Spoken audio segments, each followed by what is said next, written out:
Hoje vou discutir a situação em que a gentileza pode se tornar instrumento de controle.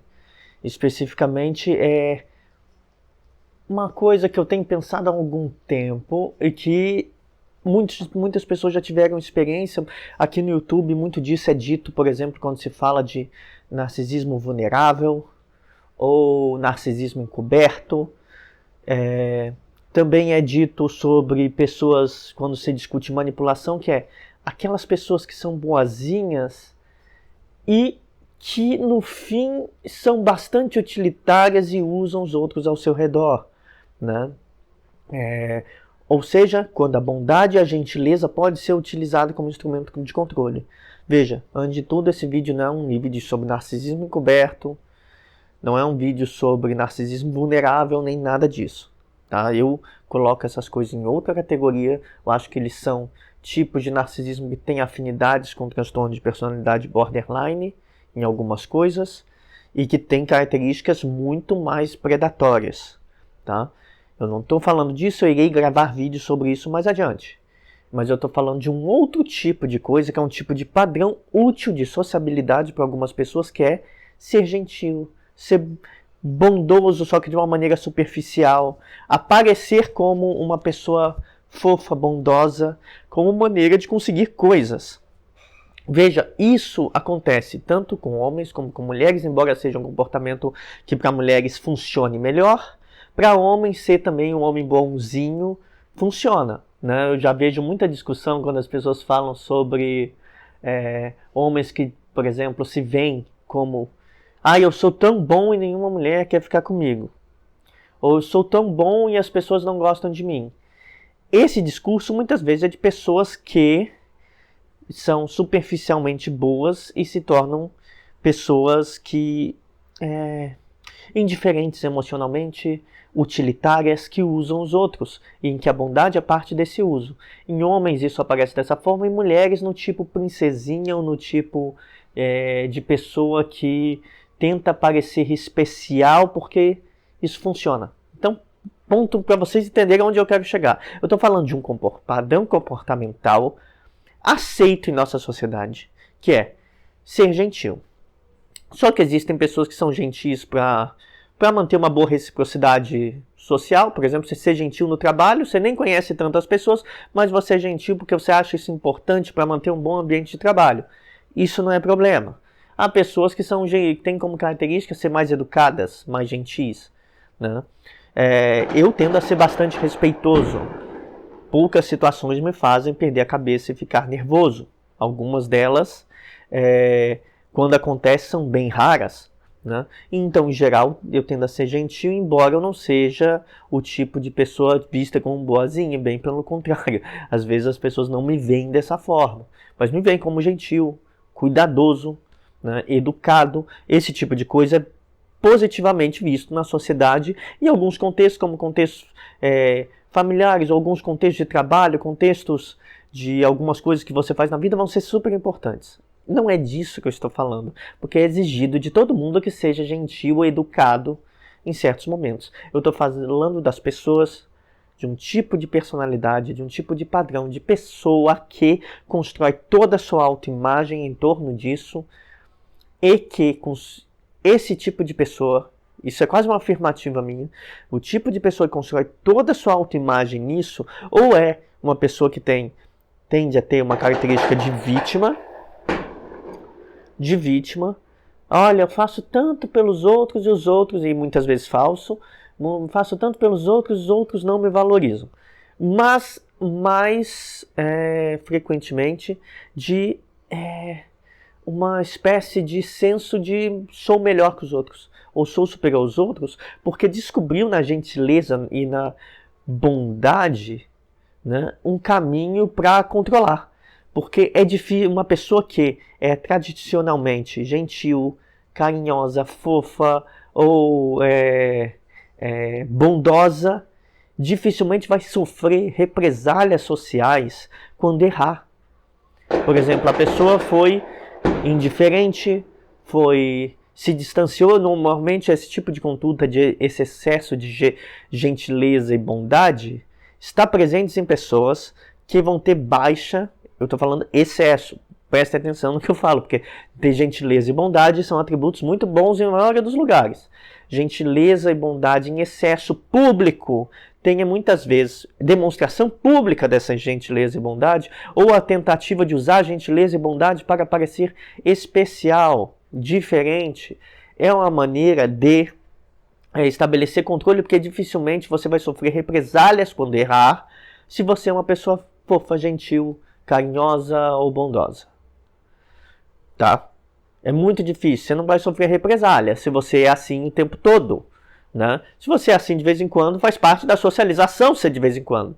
Eu sou gentil com quem me presta um favor, eu peço ajuda para alguém no trabalho, eu sou gentil com a pessoa é gentil comigo, e isso é um elemento contextual. A pessoa que é assim o tempo todo faz isso o tempo todo, porque aí quando ela erra, ela se isenta. Então isso é comum, esse uso excessivo da gentileza, e por isso eu estou fazendo essa introdução grande, esse uso da gentileza para depois se isentar emocionalmente.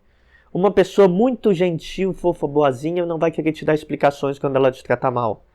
Não vai querer... ela vai achar que já está justificado. Porque as pessoas falam, ela errou, mas é uma pessoa tão legal, né? Veja, isso é extremamente comum. Normalmente, pessoas muito gentis vão achar muita validação por sua gentileza superficial na sociedade. Então vão ter amigos que vão puxar o saco dessas pessoas, vão estar sempre elogiando, olha como essa pessoa é fofa, olha como essa pessoa é carinhosa, só que tem um problema nessa gentileza pública, que ela é superficial, ela é para aparecer. Muitas vezes tudo que nós fazemos é importante perguntar por que fazemos. Uma pessoa que constrói toda a sua autoimagem em torno de uma imagem de pessoa boazinha, ou fofa, ou gentil, ou carinhosa, ou coisa assim, ou é infantil e vai ter problema de socialização porque vai ser uma adulta ou adulto infantilizado, tá? Porque a vida adulta exige um grau de dureza também com as coisas. Ou essa pessoa usa isso, alguns usam até a expressão são meio sonsas, para se isentar de responsabilidade. Quem nunca conheceu aqui uma pessoa meio sonsa, que é toda legal, mas que no momento que ocorre algum problema se isenta de responsabilidade, se faz de sonsa, e essa expressão a gente usa, né? Se faz de sonsa, se faz de bobo, se faz de desentendido. Aí é o ponto onde eu quero chegar. A gentileza pode ser utilizada como instrumento de controle da situação para se isentar de responsabilidades. E aí ela se associa com o egoísmo e com outros problemas.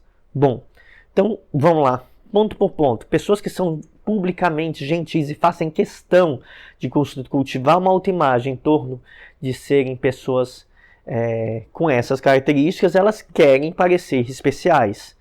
Só que esse querer parecer especial, a gente já aprendeu bastante isso no canal aqui, o excesso dessa busca por parecer especial é muito presente em pessoas que são egoístas. Não necessariamente narcisistas. Narcisismo é o fenômeno patológico desse querer parecer especial e superior e melhor que todos, né?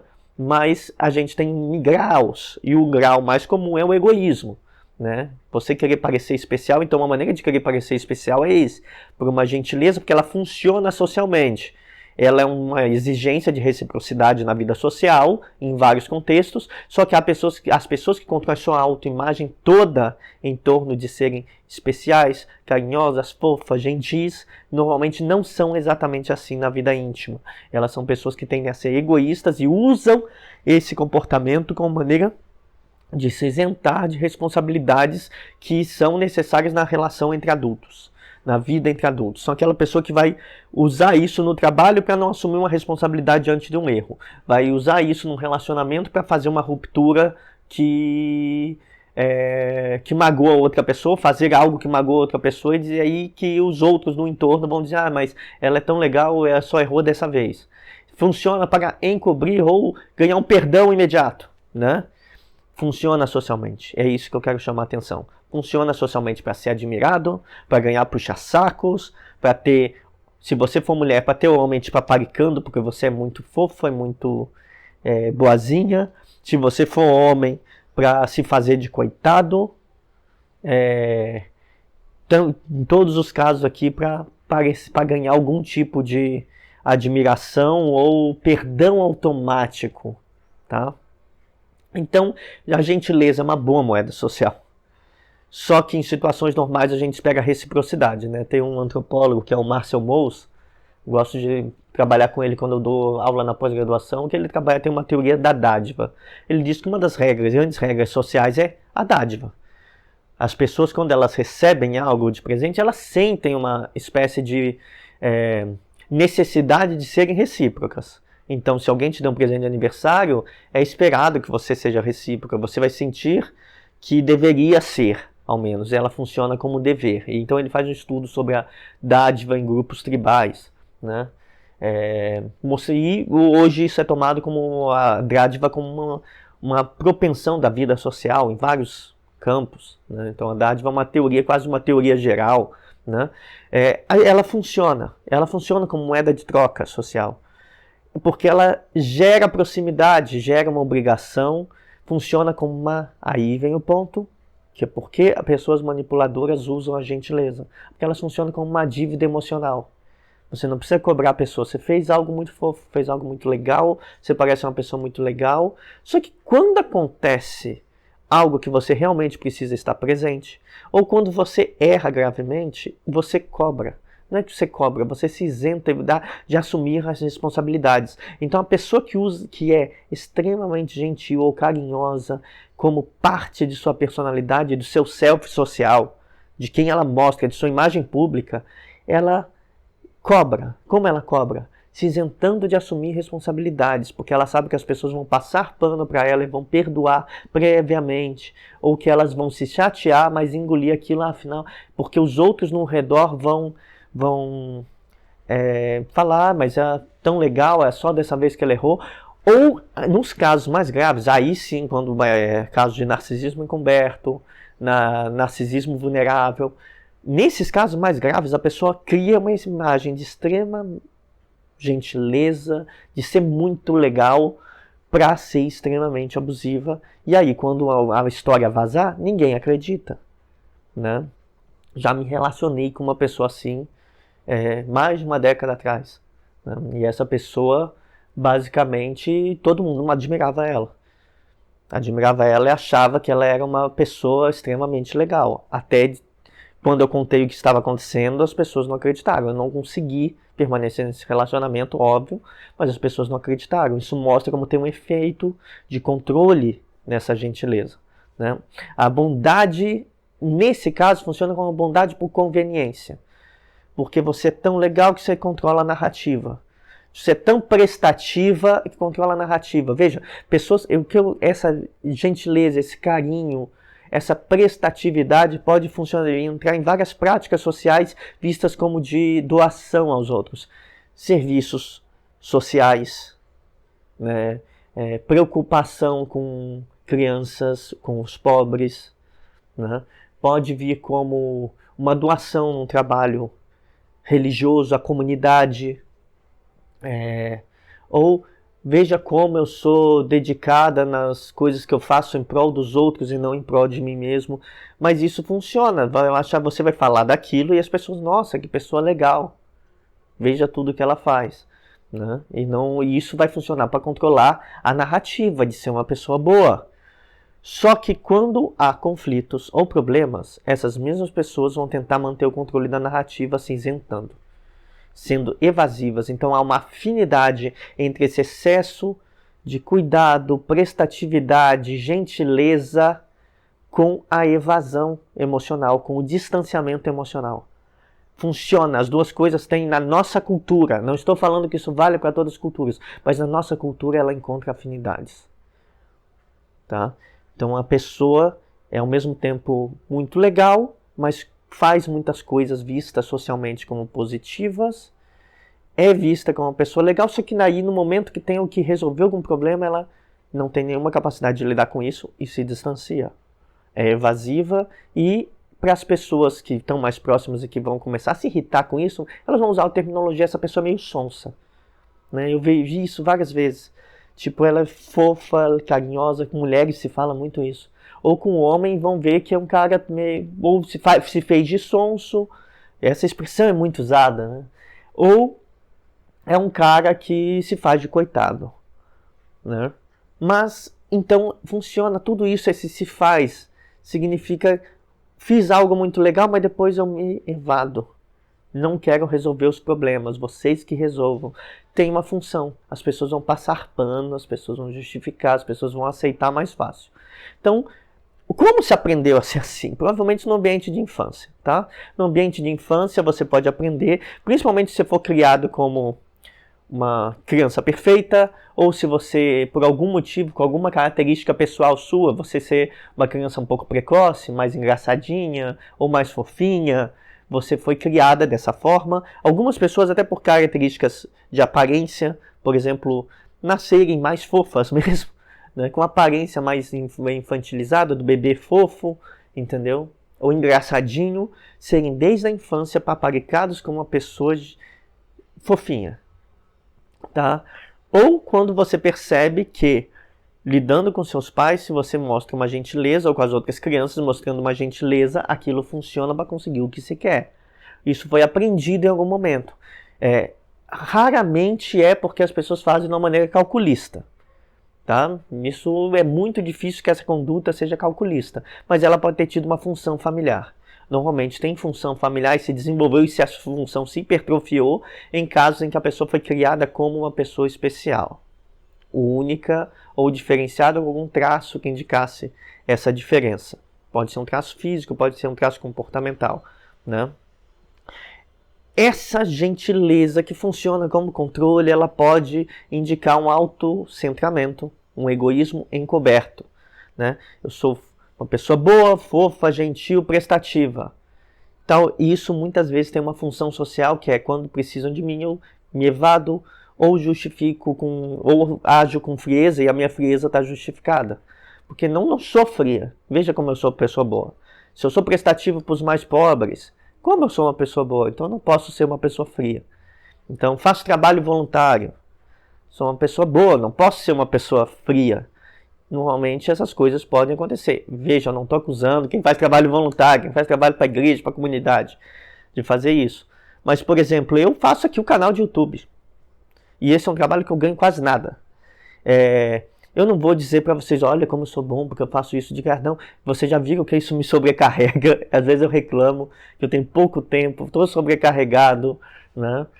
Eu não vejo que é caridade isso, entendeu? É uma maneira de eu exercer uma coisa que eu não faço, que eu não sou psicólogo clínico, mas eu trabalho com a psicologia, sou formado em psicologia, é uma maneira de me manter ativo nessa área, né? Mas há que as pessoas que vão falar, olha como isso é uma doação que eu faço para a sociedade, mas elas não vão contar assim, ó, se gabando, elas vão contar de uma maneira que pareçam gentis, quando fazem algo pelos outros. Não importa, você pode fazer as coisas pelos outros, isso não tem um tom de criar uma autoimagem de uma pessoa especial, né? Bom, então essa transição da pessoa boa, fofa, para a pessoa fria é rápida. Ela rapidamente vai ser uma pessoa desdenhosa, indiferente com as emoções alheias, porque já está justificado. Veja, eu já sou legal. Eu já faço um monte de coisas legais. Eu já sou gentil com as pessoas. Já sou prestativo. Então, essa pessoa tem mais tendência a se evadir das consequências de suas ações ou de ter indiferença emocional. Ela vai ter preocupação com os outros, quando esses outros reforçam sua autoimagem. Quando esses outros veem que sua autoimagem não é exatamente o que elas são, eles não vão ter preocupação com os outros, vão ter preocupação utilitária com aqueles que reforçam sua autoimagem, passando elas ao público, mas quando o problema é grave, elas se evadem. Então é como aquela pessoa que vai estar sempre presente para você, te ouvindo quando é algo superficial. Mas quando é algo sério, ela vai sair, vai sumir e não se importar com as consequências emocionais, né?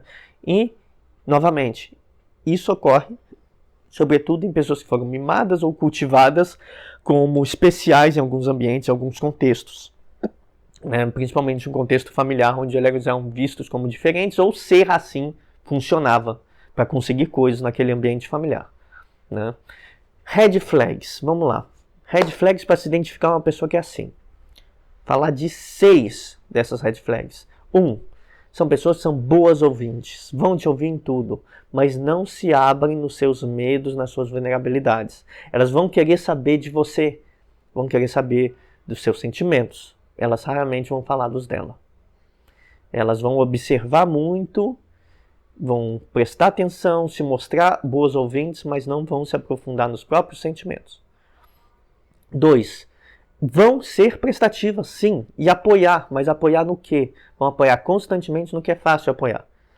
Quando há problemas demais, elas se distanciam. Quando elas têm o outro não gostou de algo, elas se distanciam. Quando elas agem de uma maneira irresponsável ou indiferente, elas se distanciam. Então elas vão apoiar no que é fácil de ser apoiado, nas coisas muito simples.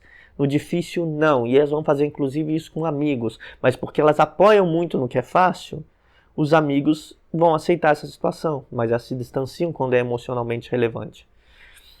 Vão justificar, terceiro red flag, vão justificar frieza, indiferença como autocuidado, autopreservação. Não, eu tive que me distanciar naquele momento porque estava me fazendo mal. O discurso do autocuidado é ligado a essa coisa de pessoas gentis, good vibes, bondosas, prestativas. Ai, mas ali eu não podia lidar com aquilo, eu tinha que cuidar de mim mesmo. Autocuidado e preservação. Cuidado com esse discurso de autocuidado e preservação quando a pessoa usa ele para justificar frieza, tá? Ou ausência de responsabilidades. Quarta red flag. Mantém apenas um círculo muito pequeno de amigos que validam de modo incondicional o que elas fazem. Ou seja, validam a autoimagem. Preste atenção nos amigos. Esse círculo é pequeno? É. Quem são? Esses amigos validam de maneira incondicional essa autoimagem de pessoa prestativa, bondosa, carinhosa, gentil? É um problema. Cadê os amigos que fazem outras coisas? Cadê os amigos que não ficam puxando o saco? Há um problema. Se o círculo for pequeno e só de validadores, há um problema. Quinta característica. Se há vitimismo. Se não aceitam serem confrontadas e se forem, vão assumir a posição de estou sendo vítima de alguém, sou um coitado, estão me fazendo mal. Cuidado, pode estar relacionado também ao vitimismo. Sexta característica, a última, se forem cobradas, elas vão atacar quem as cobrou, acusando que a pessoa é dramática, excessivamente emocional, dificilmente elas vão assumir culpa. Vão ser evasivas, fugir das situações importantes, mas se confrontadas vão dizer que a culpa é sua. Tá? Então, qual é o problema disso tudo? Para a gente encerrar, esse é um padrão socialmente aceito. É socialmente aceito, mas socialmente, emocionalmente danoso, muito danoso. As pessoas validam intensamente, por isso existem muitas pessoas assim. Só que quem lida sabe o quanto é desgastante lidar com esse padrão de comportamento.